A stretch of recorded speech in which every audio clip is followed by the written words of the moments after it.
A very good evening to you and welcome to ATN Global News. Courts clash claims one life in Rivers State. Bandits abduct 100 person in Zamfara State. Senate postpones a Coast Guard bill indefinitely. National grid collapses again. Trump prepares to appoint top jobs. Edo Queens arrive Morocco. Davido congratulates U.S. President-elect.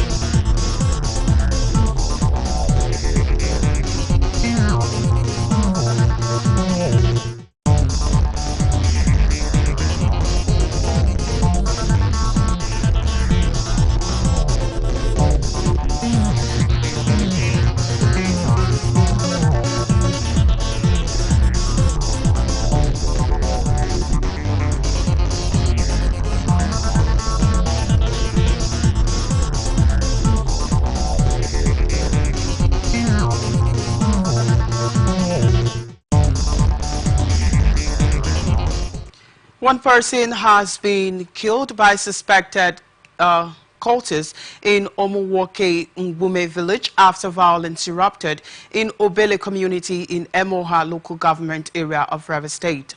One of the persons shot during the incident, who gave his name as Eze, in a telephone interview with journalists, said they were in the house when a motorbike arrived and he saw boys with guns who shot sporadically. Meanwhile, a former councillor in Port Harcourt's Ward 17, Chigozie Walker, a native of Obele, whose house was attacked and destroyed by gunmen last Sunday, also accused the same nakedness of the cultists of being responsible for their attacks. In a swift reaction, Asho Egberowo, acting youth chairman of Omobu village in Iba, who spoke on behalf of Chinanu Eleonu, denied the allegation but rather accused Chigozie Walker of sponsoring cultists to attack and kill him. SP Grace Iringe Koko, spokesperson for the River State Police Command, confirmed the killing of OSPAC member and destruction of the councillor's house, and also said there are no reports in the station on shooting of 4 persons. Communities in the 3 senatorial districts of Bayelsa State have been submerged by flood, causing untold hardship to the residents in Adagbabiri in Sagbama local government area and Kolotu in Ogbea local government area and Okodia in Yenogua local government area. The water level, which is increasing at a time many believed it should be going down, has taken many people by surprise, especially as they thought the water would not rise to its present level. Technical advisor to the Governor on the Environment, Chief Alagoa Morris, said though this year's flood is not a monster flood, it is relatively big. While head of the Bayelsa State Directorate of Flood and Erosion Control, Mr. Wilson Omuso, said the water was receding. He disclosed that he was still in the field and had visited Bisani, Okodia communities, Kolotu, Sampo, Governor Dwoyodiri's community, and other communities in Kolokuma, Opokuma local government area, and Adagbabiri. Other communities he visited that are submerged, according to him, are Ekenfa and Ekempai in Yenogua local government area. Amasoma, Anibeze, Osifo, and Abueto are also underwater with no emergency services, including temporary shelters to ameliorate the situation. Catholic Diocese of Auchi has declared the release of Reverend Father Thomas Oyode from his abductors. The Director of Communications for the Diocese, Reverend Father Peter Iguelewa, in a statement said Oyode was freed at approximately 7 p.m. on Wednesday, 6th of November 2024, in a village near Ajaokuta, Kogi State.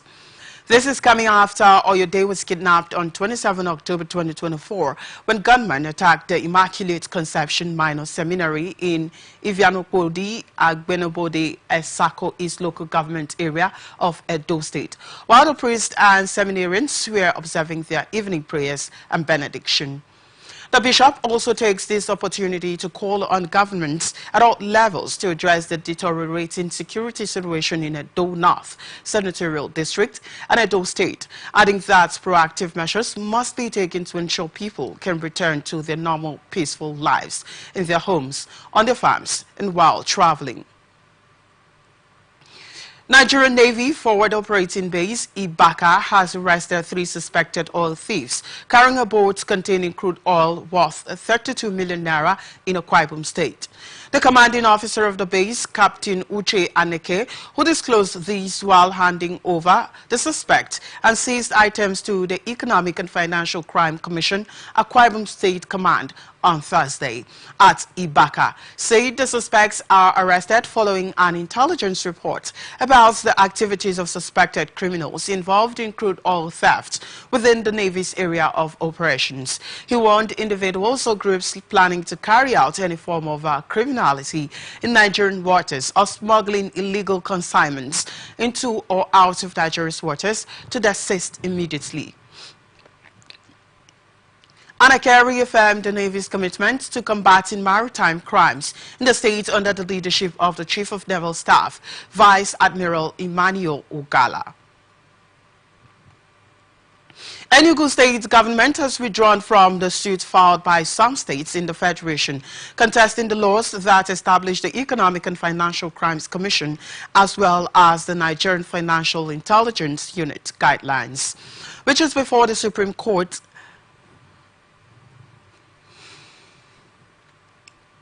The Kogi State government initially filed a suit against the EFCC in 2023, with 18 other states, including Enugu, later joining the suit, and the state, which is the 6th plaintiff. The suit became the 6th state to withdraw from the suit. The first 3 states being Anambra, 9th plaintiff, Adamawa, 16th plaintiff, and Ebonyi states being the 18th plaintiff, while 3 states withdrew their suits from before, the 7-member panel of justices of the Apex Court on October 2022, the day of the hearing. The Supreme Court, after hearing on October 2022, reserved judgment in the suit to a date it would communicate to the plaintiffs, while the Enugu State Attorney General and Commissioner for Justice Kingsley Ude, in an application addressed to the Supreme Court, said the decision of the state to discontinue the suit was a welcome development. The states argue that the Supreme Court in Dr. Joseph Nwobike versus the Federal Republic of Nigeria held that the United Nations Convention Against Corruption was incorporated into the EFCC Establishment Act, and in enacting this law in 2024, the provisions of Section 12 of the 1999 Constitution, as amended, were not followed. The plaintiffs also claimed that when bringing a convention into Nigerian law, the provisions of Section 12 must be complied with, while the Constitution requires that a majority of state houses of assembly must agree to the adoption of the convention before laws like the EFCC Act and others can be passed, which they claim was never done, and therefore argue that any situation established under such circumstances should be considered illegal. Following its investigation into the death of Olalekan Olorutoba, a construction engineer who tragically passed away while operating a crane at an Ijora yard facility, the Lagos State Safety Commission said it had sanctioned Julius Nigerian PLC about the incident. Eyewitness said Olorutoba, an engineer at Julius Berger, Nigeria, died when a loaded crane he was operating collapsed on him, while the Lagos State Safety Commission's investigation report revealed that the cause of the incident was the impact of the contents of a container. Although the specific details of the sanctions were not disclosed, the Commission's Chief Executive Officer, Mr. Lanre Mojola, through the Director of Public Affairs, Mrs. Adewumi Oko, said the construction firm had been instructed to fulfill certain regulatory requirements following Olorutoba's death. The reports revealed that the Commission directed Julius Berger to provide additional training for its staff members and to review and update the company's risk assessment procedures to prevent similar incidents at construction sites in the future. A similar workplace incident occurred in the state on August 8, 2024, where the contract worker died after jumping into an iron melting port at his company around 3:15 p.m. on August 3rd. And following an investigation, the commission determined that the personal protective equipment provided to the factory workers was inadequate and concluded that the incident was a case of suicide. Oyo State government has approved a minimum wage of 80,000 naira for the state workforce. A statement by the Commissioner for Information and Orientation, Dotun Oyelade, in Ibadan, the state capital. The technical committee set up by the government recommended and got approval from Governor Seyi Makinde for the implementation of the new salary scale. Oyelade recalled that only last month a federal government agency, the National Bureau of Statistics, in its latest employment statistics published for 2024, rated the state as the most worker-friendly state in the whole of southern Nigeria, owing to a significant decline in the state unemployment rate, following a series of high-pitched employment of workers into various sectors of the state. The commissioner reiterated that the governor had paid the backlog of gratuities from 2008 to 2015 for pensioners with an increase in gratuity payment for them. It's both the local government staff pensions board and those paid by the Ministry of Establishment and Training. He said the governor also puts back into the payroll pensioners whose names were removed by the immediate past administration and giving all pensioners annual Christmas and New Year chicken bonus.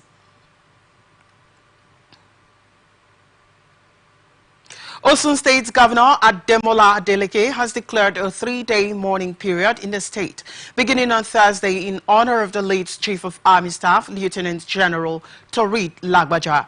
The death of Lagbaja, an indigene of Ilobu, Osun State, was announced in an expose on Tuesday by the president's spokesperson, Bayo Onanuga. Adeleke also directed that flags be flown at half-mast in the state during the 3-day mourning period, while in press release signed and released by the state's Commissioner for Information and Public Enlightenment, Mr. Kolakbo Alimi, in Osogbo State, condolence registers had been opened at the government house and the governor's office for the public to convey condolence messages to the people of Osun.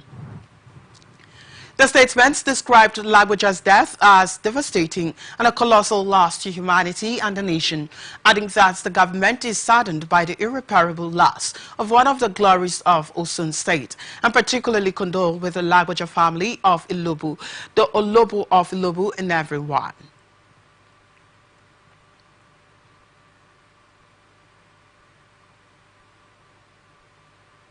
38-year-old suspect Peter Samuel has confessed to the killing of an Okada rider, Rafiu Akao, at Okeoyi town in Ilorin East local government area of Kwara State.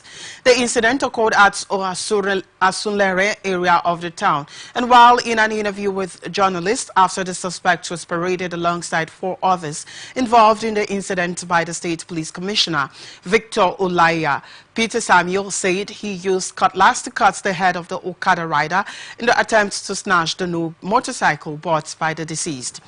Exhibits recovered included one Itel Android phone and a motorcycle. Speaking on the tragic incident, the police commissioner said a report was received from the residents of Asunlere community, Okeoyi, Ilorin, Kwara State, that 3 men, namely Abdul Rashid Olasheo, Ismail Mohammed, and others, arrived at Okeoyi Police Division to report the discovery of a headless body lying near a stream within the area. And upon receiving the reports, detectives were swiftly dispatched to the scene. Photographic evidence was captured revealing a significant mark of violence around the neck, indicating that the head was severed. He also said the body was subsequently evacuated and deposited at the University of Ilorin Teaching Hospital morgue, pending an autopsy, and also revealed that the deceased's phone was also found on him. FCT Customary Court in Duse, Abuja,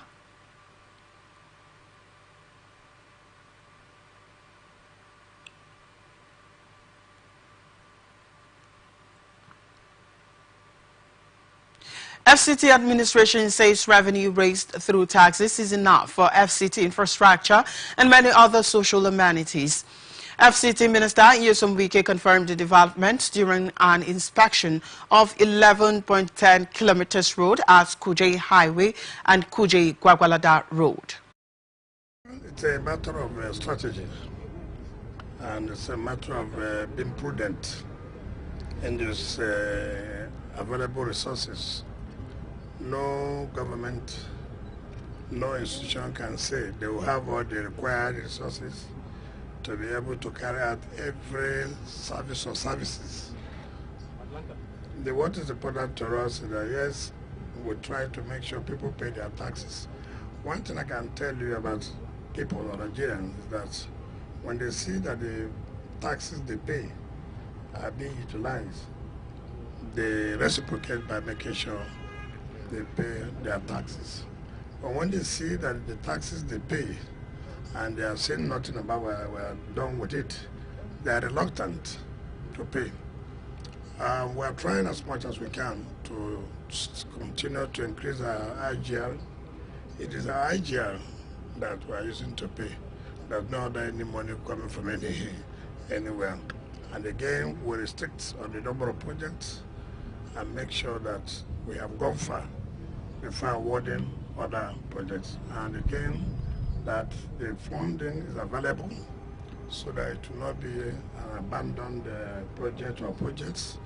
So it's not that we have so much money, it's just that we're trying to prudently manage what we have and apply it to the best for the best interest of our people. Wike also expressed satisfaction in the work of the contractors handling the two road projects and appealed to Kuje residents to remain patient. As we came in from the airport to the Kuje community, we can see the work is going on very well as expected by Arab contractors. And they are promised by the end of this year, 2024, they will have finished everything pertaining to earthwork. Even though on some sections of the road, they've put in a macadam before they will apply the binding and wiring course. So you can see the work is moving up very, very in a fast, the fastest we think we should have. And then we're now in the Kuje, where you have they call it the garage road or whatever, but the dualization. We believe that by this December, the contractor, the Gilmore Engineering, would have handed over latest by the end of this December. So as promised. Nobody was working on this road, nobody so. And as the president talked, said this one that they need hope. All of you have lost hope on this road before, isn't it? But your hope has come back, isn't it? So all I pray is if we should continue to support the contractors so that before the end of this year, we will have commissioned this road. Hunters have reportedly discovered two corpses suspected to be bandits that fled soldiers' onslaught at Kurminkare Forest in Kasha local government area of Kaduna State. 3 bandits were reportedly gunned down during a gun battle between them and soldiers at Meido village last Saturday, following a raid on the bandits' hideouts in which 4 abducted farmers, including a female, were rescued.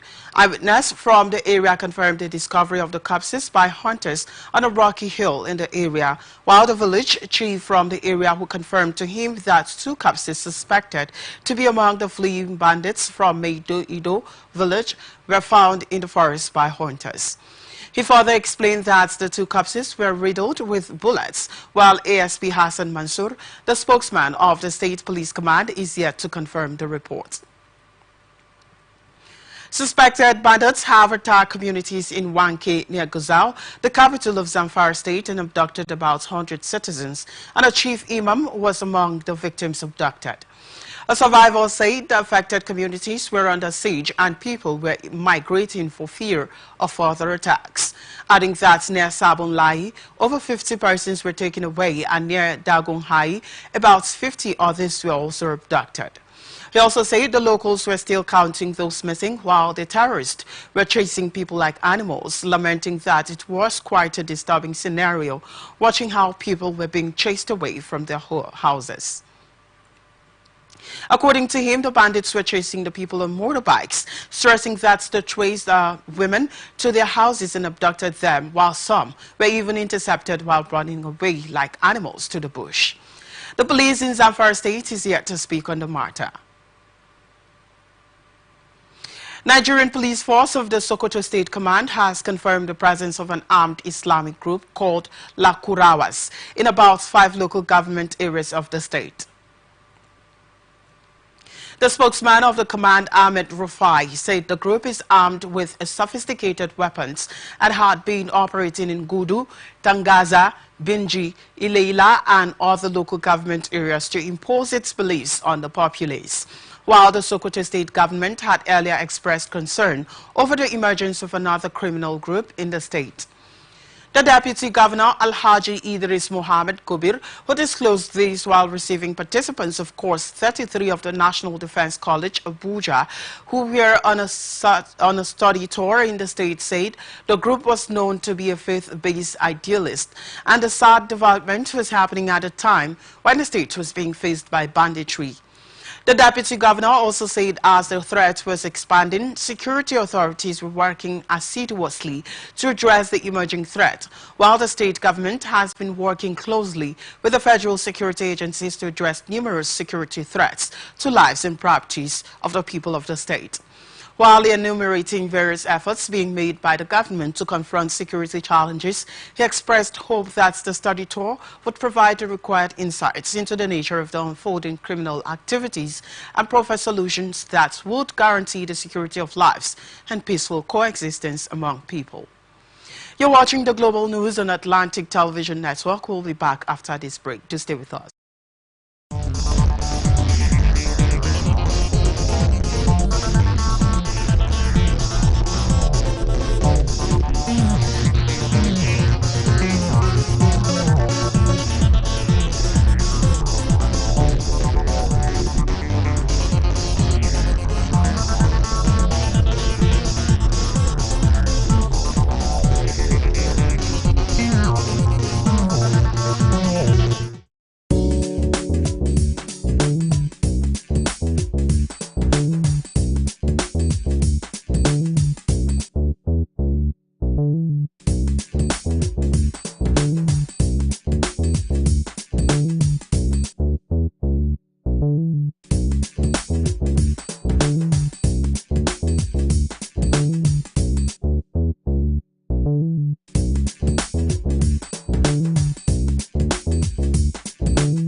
From the line across the ocean to the land beyond the mountains, through the Sahara, we bring on-the-spot news, live analysis, expert discussions on trending stories in politics, business, socio-economy, sports, and documentaries.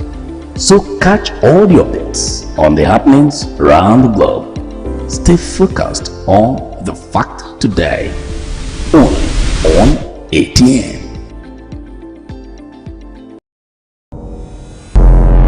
Every day our lives are changed by history. We are one people, all of us. Leaders, politics. Nobody's ambition is what's the blood. I have fought very firmly. Natural occurrence, war, and the world economy. I belong to everybody and I belong to nobody. ATN covers it all on ATN Politics today.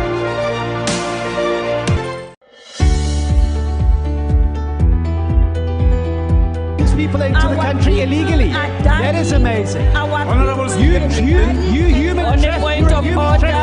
Honorable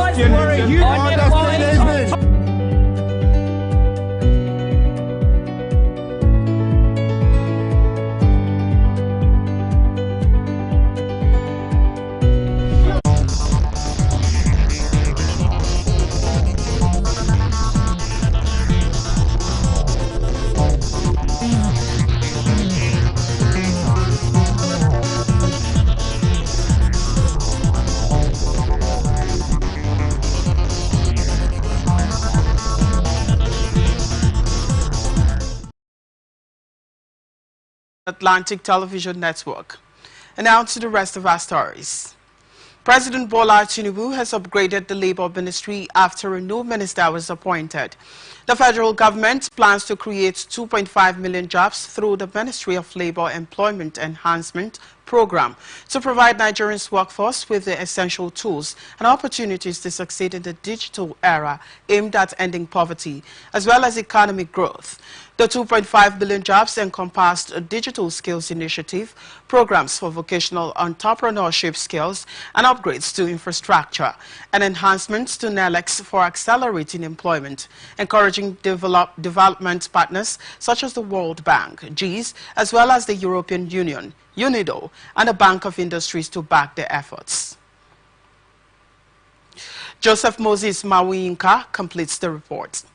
Some weeks ago, President Bola Ahmed Tinubu sacked ministers of his cabinet, replacing them with another, Ministry of Labor and Employment, which has been without overseeing minister, received new minister on 5th November 2024. The oldest ministry is concerned with the relations between workers and employers, saddled with responsibility of serving and creating jobs for the citizens of Nigeria, and therefore Nigerians expect more from the new minister for job creation and training on skill acquisition in fulfillment of 2.5 million jobs. Labor Ministry is the oldest ministry in the country, and its mandate cut across many areas, including employment generation through skills, acquisition and employment, women and youth, labor standards, productivity, measurement, occupational safety and health, social security and cooperative trade union and industrial relations, conflict resolutions among stakeholders in labor sectors, etc. The Labor Ministry, apart from the headquarters, has offices in the 36 states and 6 geopolitical zones in the country. The ministry has developed labor employment empowerment program called LEAP as part of the renewed hope agenda of this administration to create at least 2.5 million jobs for the women and youth. The program will be formally launched by the president anytime from now. The renewed hope agenda of Mr. President is bring to bear, where we decided to enter into a covenant relationship with Nigeria, where Labor Ministry will be a brand new Labor Ministry. I want to assure you that I'm here to work with you. With your support and cooperation, we are going to move this ministry forward. The major schedule of this ministry is to ensure harmonious working relationship between workers and employers of government and private organizations. From what I have seen here, I believe we are equal to the task. I want to assure Nigerians that we are going to continue to ensure that peace is maintained in every nook and corner of this country as far as labor matters are concerned.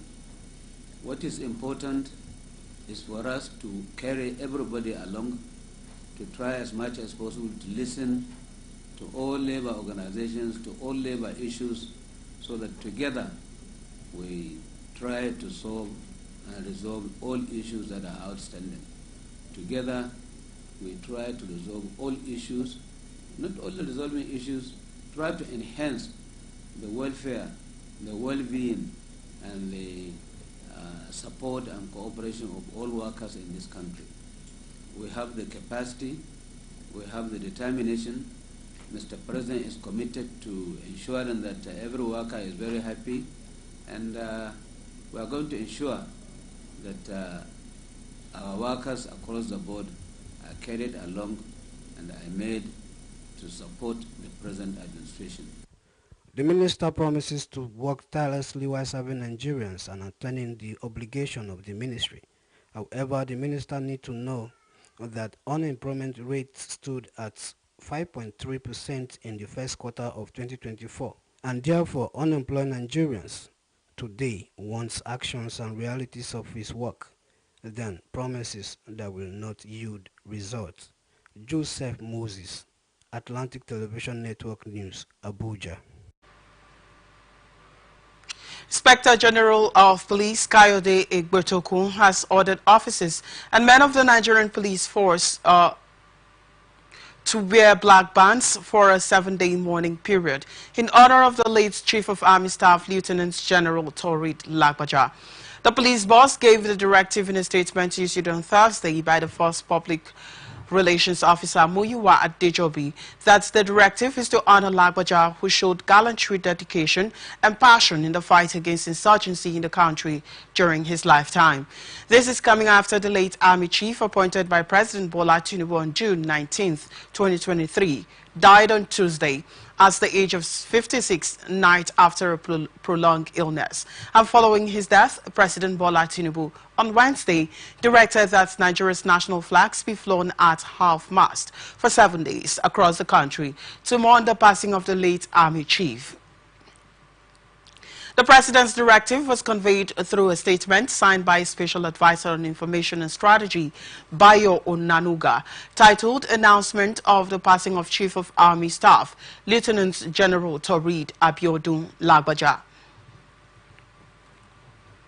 House of Representatives has expressed readiness to engage tax experts to brief it on the implications of the tax reform bills currently before the National Assembly for consideration.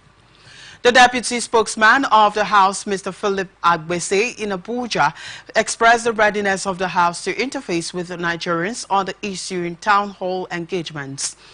This is coming after the Federal Executive Council recently introduced 4 executive bills aimed at streamlining the tax processes, establishing a unified revenue service, and simplifying financial obligations for businesses and citizens, adding that the reforms resulted from a months-long review of existing tax laws by the Taiwo Oyedele-led committee inaugurated in August 2023.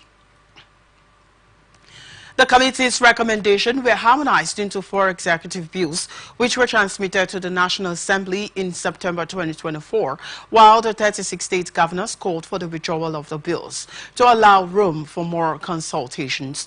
And this was sequel to the earlier position by 19 northern state governors who rejected the bill on the ground that it was against the interests of the North and the state governors.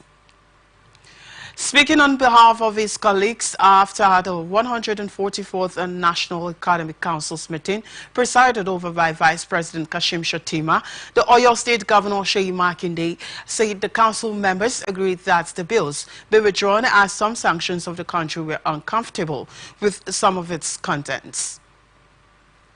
House of Representatives Committee on University Education has warned the management of the Nigerian universities against frustrating both undergraduate and postgraduate students over projects, theses, dissertations, and other research-related issues.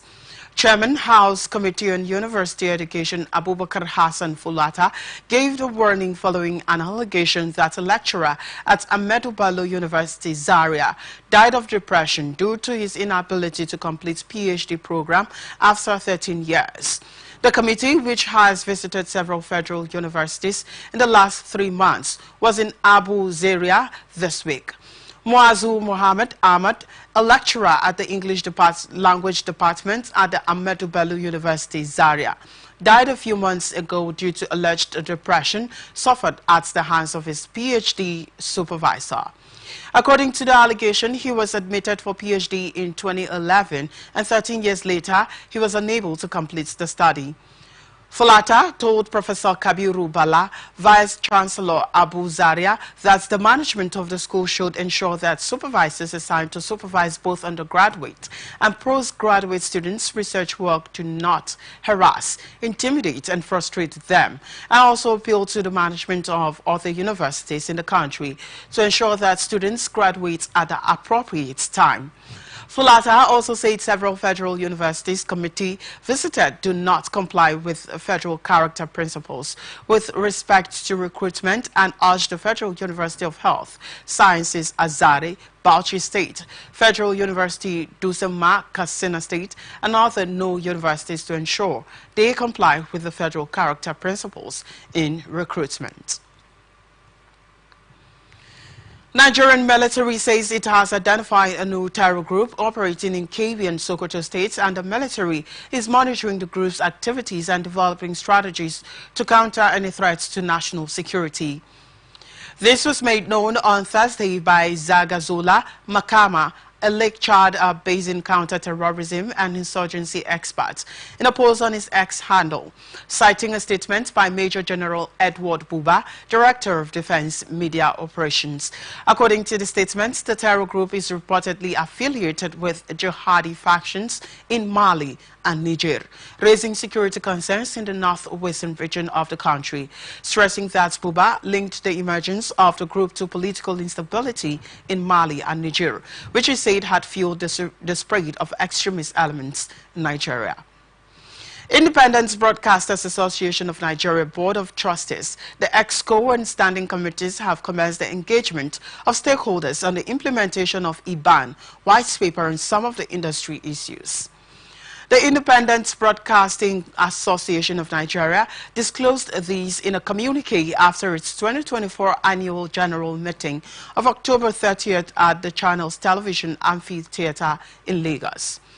The communique stressed on addressing delayed payments from advertising agencies to ensure timely cash flow for broadcast media houses, as well as the need for a fairer commission structure towards eliminating the current fixed volume discount and media agency commission. On equal treatment, the group plans to ensure equitable treatment to serious indigenous content broadcasters by all clients advertisers, as well as rating agencies regardless of their origin and location, in order to foster a healthy and competitive broadcast media environment in the various host communities in Nigeria. IBAN also called for a greater participation in development and IT training of the new digital accurate and reliable viewership data by ARCON and the service provider, adding that the Advertising Regulatory Council of Nigeria should effectively supervise broadcast media advertising contracts that will ensure transparency and accountability. The group equally spoke on strategic partnerships by collaborating with the Bank of Industry to secure favorable financing options for members, as well as addressing critical challenges such as power supply, regulatory advocacy, engaging with the National Broadcasting Commission to expedite the digital switchover process through clear policies and objectives. The AGM featured a distinguished panel of industry leaders who shared their insights and perspectives. Dr. John Momo, in his capacity as board chairman, who stressed on the importance of adapting to the evolving digital landscape and securing regulatory support for innovation. Libya has repatriated 166 Nigerian migrants through a voluntary repatriation program coordinated by the Department of Combating Illegal Migration in Libya's southern region, with support from the United Nations International Organization for Migration. The operation, which took place at Sabah International Airport, aimed to help stranded Nigerians return to their home country safely.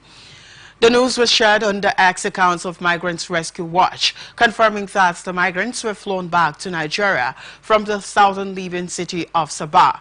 And the repatriation efforts follows a recent incident that drew public attention to the plight of Nigerian migrants in Libya. A young Nigerian woman named Omowumi reportedly in her early 20s and originally from Ondo State, posted a distressing video on social media in which she appealed for urgent help and described her struggle with a serious ulcer and homelessness after a guardian allegedly abandoned her in Libya. Omowumi's appeal has pointed out the difficulties faced by many migrants who leave Nigeria for North Africa in search of better opportunities, but end up stranded in precarious conditions. While the Nigerians in Diaspora Commission spokesperson Abdurrahman Balogu advised Omowumi to approach the Nigerian embassy in Libya for immediate assistance. Governors under the aegis of the Nigerian Governors Forum says despite efforts to improve under 5 and infant mortality rates, the figures remain unacceptable high. Represented by the Imo State Governor Hope Uzodinma as the ongoing 3-day Nigerian health sector-wide joint annual review in Abuja, the governor said there have been some improvements in health indicators, particularly in reducing under 5 and infant mortality rates. But the figures remain unacceptably high. He said the series of engagements carried out across all 36 states had ensured that key stakeholders were aligned on the sector-wide groups and reiterated the commitment of the NGF to the intent of the health sector compact and improving the health sector. Speaking at the event with the theme, "It is for all of us, accelerating our health sector reforms together," the coordinating Minister of Health and Social Welfare, Professor Mohammed Pate, urged Nigerians to hold the federal, state, and local governments accountable for improved quality health and basic services, adding that apart from the State of Health report, the Health Vulnerability and Adaptation reports would also be launched to address the consequences of climate change and health. He also said the ministry had achieved 31 out of its 41 key performance indicators across the presidential commitments and was on course to surpass the targets for 2024, while 445 billion naira had been disbursed directly to the primary health care centers in the country through the Basic Health Care Provision Fund. Defense headquarters says troops of Operation Delta Safe destroyed about 216 illegal refining sites across the Niger Delta region in October. The Director of Defense Media Operations, Major General Edward Buba, who disclosed these while briefing newsmen on the operations of the military in Abuja, said the troops also destroyed 195 wooden boats, as well as recovered 30 vehicles and 429 assorted ammunition during the period. He said the troops impounded 3.2 million liters of crude oil, 763,860 liters of automated gas oil, and 12,690 liters of premium motor spirits, adding that the operations have progressively increased the nation's daily crude oil production to over 1.5 million barrels per day. Buba also said troops of Operation Udoka in the southeast conducted offensive operations against the indigenous people of Biafra and its security wing, the Eastern Security Network, in several states, killing 40 terrorists after the troops apprehended 55 suspects and rescued 35 kidnapped hostages. Former Governor of Anambra State, Peter Obi, has extended his congratulations to Donald Trump on his return to office as the 47th President of the United States.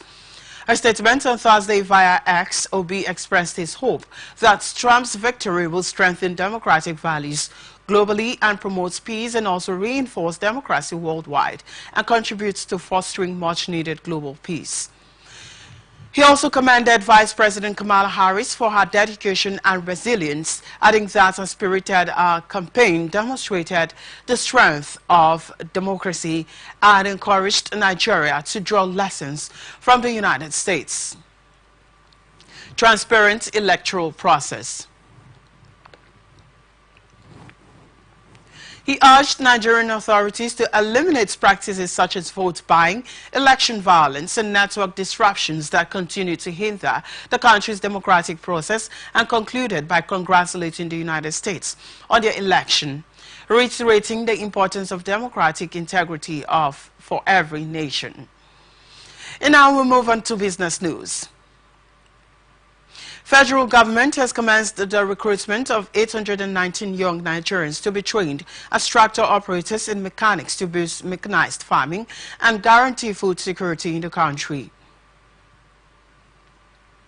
A statement by the Permanent Secretary of the Federal Ministry of Agriculture and Food Security, Temitokbe Fashedemi, at a two-day workshop to draft the National Agricultural Mechanization Policy in Abuja, are represented by the Ministry's Director of Planning and Policy Coordination, Ibrahim Tanimu, lamented that despite procuring more than 30,000 agricultural machinery over the years, Nigeria is presently left with less than 5,000 functional tractors.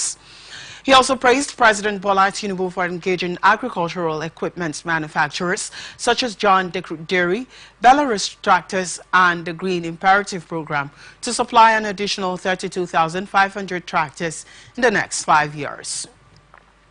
Adding that the move had prompted the ministry to consider training 819 tractor operators and mechanics at their centers in Akure and Misau, respectively. Earlier in his address, the Director of the Federal Department of Rural Development, Frank Kudla, backed a review of the agricultural mechanization policy, which he described as an outcome of extensive research and consultations, and reiterated that for agriculture to remain the backbone of the nation's economy.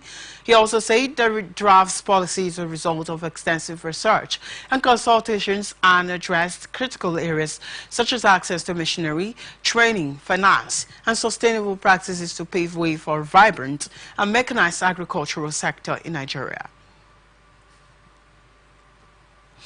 National grid has collapsed once again in 2 days, while Nigerians await full power restoration. This is coming after the national grid collapsed on Tuesday, marking the 10th such incident since January 2024, when the Ikeja Electricity Distribution Company reported a power outage at 11:29 a.m.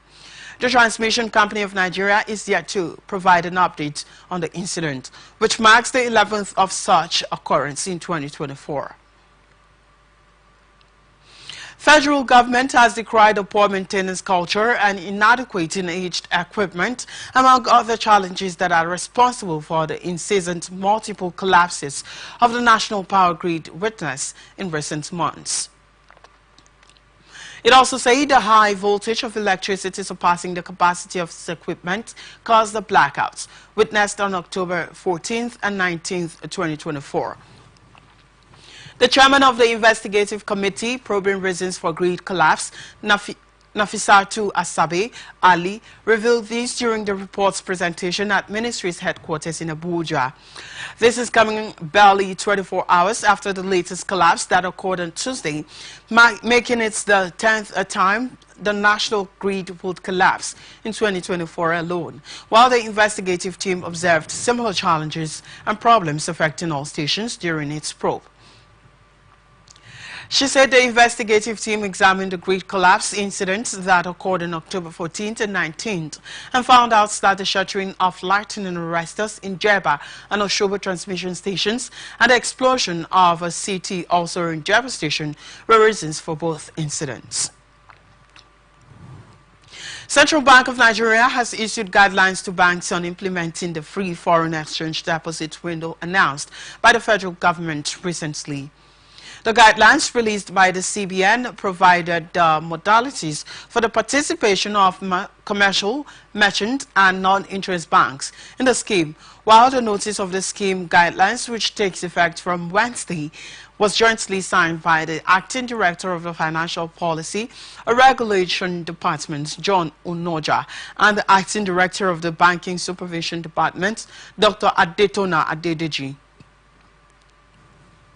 According to the document's guidelines on implementation of the foreign currency disclosure, deposit, repatriation, and investment scheme 2024, banks are at liberty to trade with the forex made available by scheme participants and the interest payments by CM and NIBs on a balance in the designated domiciliary account shall be in line with relevant provisions of the guide to charges by banks and other financial institutions in Nigeria. This is coming after the federal government recently declared a 9-month program beginning on October 31st, 2024 that allows individuals to deposit dollar bills held outside the formal banking system without scrutiny. The Minister of Finance and Coordinating Minister of the Economy, Wale Edun, revealed that after the 144th meeting of the National Economic Council, the country's highest economic advisory body, chaired by Vice President Kashim Shettima at the State House, Abuja, said that the banks are required to demand details such as the bank verification number, a national identification number for natural persons and directors of incorporated entities, as well as a tax identification number for legal persons. Rwanda High Commission in Nigeria has signed a memorandum of understanding between the Lagos Chamber of Commerce and Industry and Rwanda's private sector federation. The agreement, signed at the 2024 Lagos International Trade Fair, aims to deepen economic ties and create new opportunities for business in both countries. A statement signed by the head of Communication Rwanda Embassy in Nigeria, Maureen Chukura, said the signing was attended by key representatives from each organization. The president of the LCCL, Gabriel Idahosa, and Deputy CEO of PSF, Rwanda Kanamugire Klasite, and the partnership will focus on the various areas of cooperation, including trade facilitation, investments promotion, capacity building, and joint events organization. Rwandan High Commissioner to Nigeria, Ambassador Christopher Bazivamo, said the shared vision of fostering a vibrant, interconnected African business landscape and affirmed Rwanda's commitment to providing a conducive environment for business growth as a vision of a vibrant and interconnected African business landscape, where Rwanda and Nigeria stand as beacons of economic collaboration and mutual growth.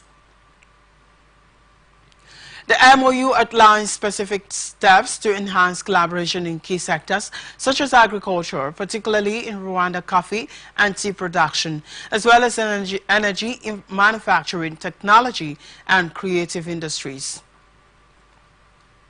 You're watching the news on Atlantic Television Network. Up next is International Tidbits. Donald Trump is preparing to select his top team ahead of his return to the White House after Kamala Harris vowed a peaceful transfer of power in a first speech since losing the election. Harris told supporters that many people feel like Americans are entering a dark time. This is coming after, in a decisive victory, Trump won 5 of the 7 battleground states and is ahead in the final 2 yet to declare, Nevada and Arizona. Meanwhile, Republicans have retaken control of the U.S. Senate. They also lead the contest to control the House of Representatives. Iran has described Donald Trump's victory in the U.S. presidential election as an opportunity for the United States to reassess past misguided policies. Trump, set to return to the White House in January after defeating U.S. Vice President Kamala Harris in Tuesday's election, had pursued a maximum pressure strategy on Iran during his first term. Iran and the United States have been adversaries since the 1979 Islamic Revolution, which overthrew the Western-backed Shah.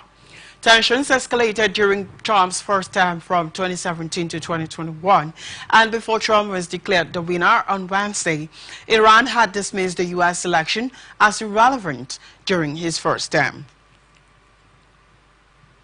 Trump unilaterally withdrew the United States from the 2015 Iran nuclear deal and imposed stringent sanctions on the Islamic Republic. And in 2020, under Trump's presidency, the United States conducted an airstrike at Baghdad airport, killing revered Islamic Revolutionary Guard Corps General Qasem Soleimani.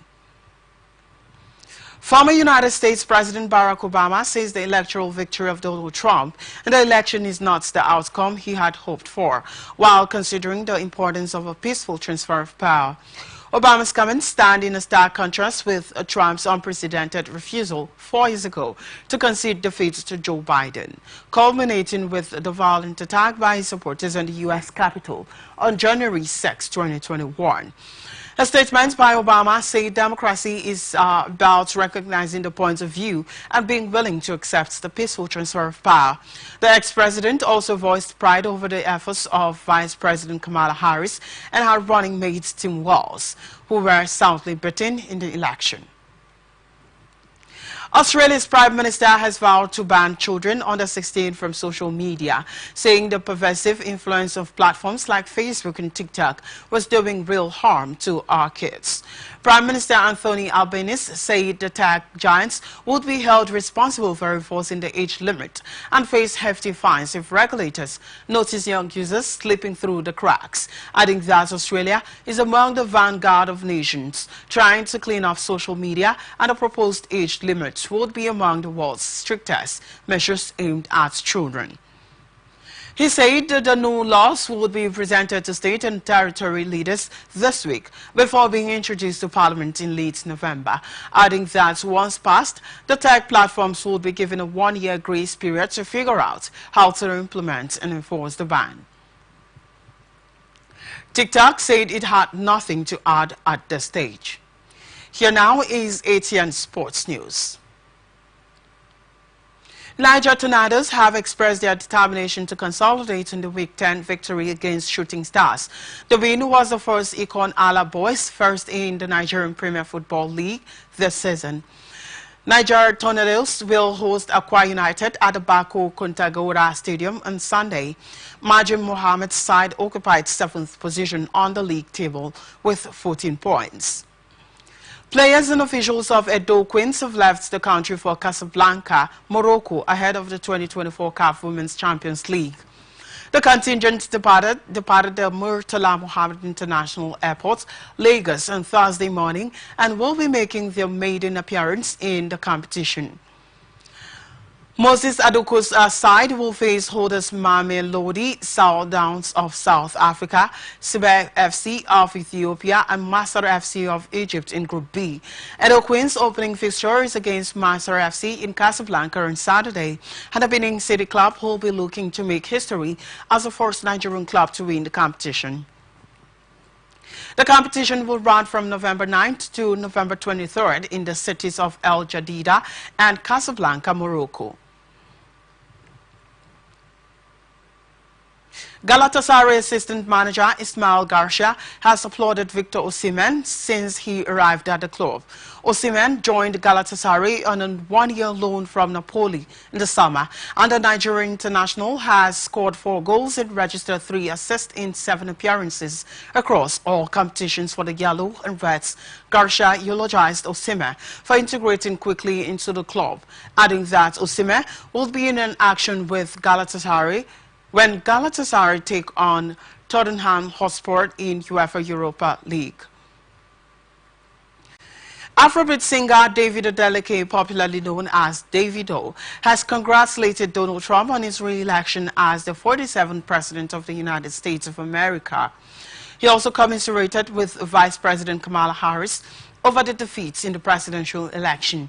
Describing Harris as a solid woman, Davido urged her to be proud of her accomplishments.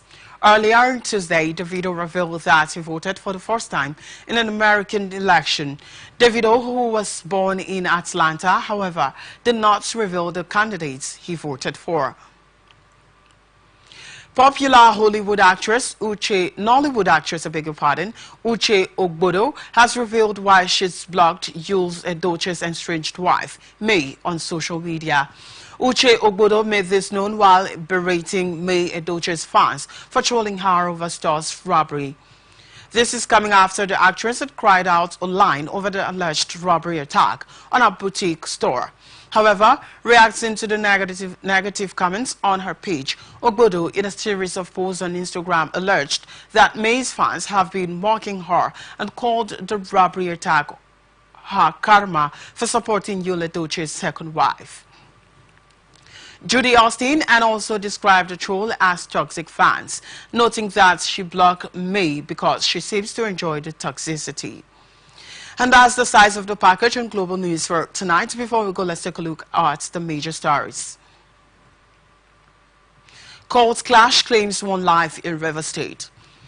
Bandits abduct 100 people in Zamfara state. We also told you that Senate postpones Coast Guard bill indefinitely. You heard that national grid collapses again. Trump prepares to appoint top jobs. Edo Queens arrive more welcome. You also heard that Davido congratulates U.S. President-elect. That's it on the news. Thank you so much for watching. I am Victor Peter. Remember, you can follow us on our social media platforms, Twitter at Atlantic TV Net, Facebook and YouTube at Atlantic Television Network, Instagram at Atlantic TV Network. Peace and unity are the pathways to progress. Many thanks for watching.